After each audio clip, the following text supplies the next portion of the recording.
I cannot claim to have had the good fortune to know Reverend Pinckney well, but I did have the pleasure of knowing him and meeting him here in South Carolina, back when we were both a little bit younger,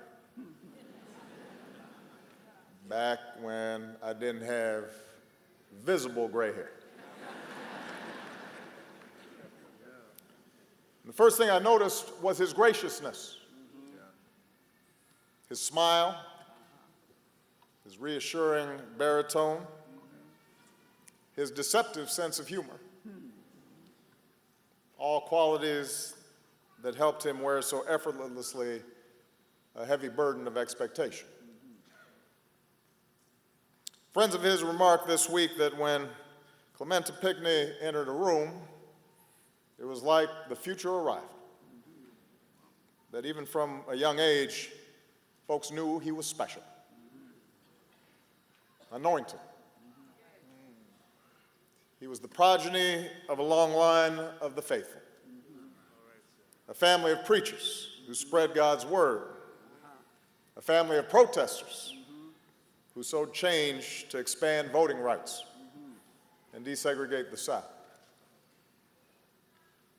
Clem heard their instruction, and he did not forsake their teaching. He was in the pulpit by 13, pastor by 18, public servant by 23. He did not exhibit any of the cockiness of youth, nor youth's insecurities.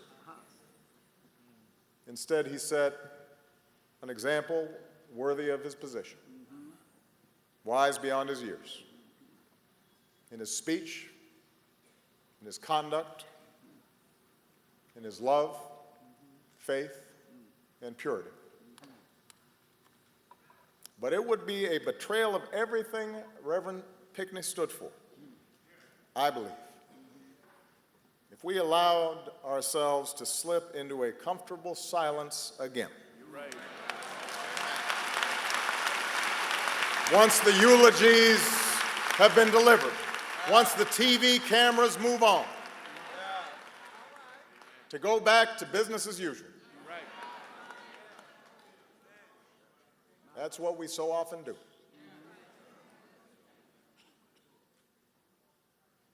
To avoid uncomfortable truths about the prejudice that still infects our society. To settle for symbolic gestures without following up with the hard work of more lasting change. That's how we lose our way again.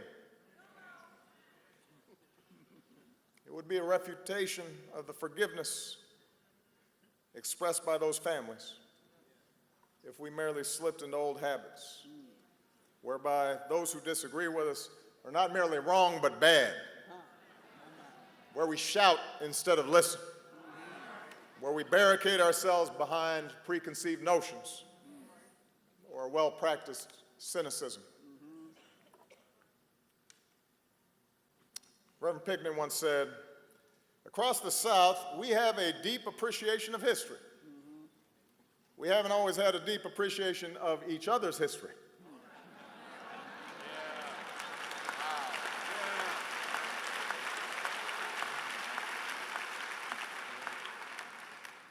What is true in the South is true for America. Clem understood that justice grows out of recognition of ourselves in each other. That my liberty depends on you being free too.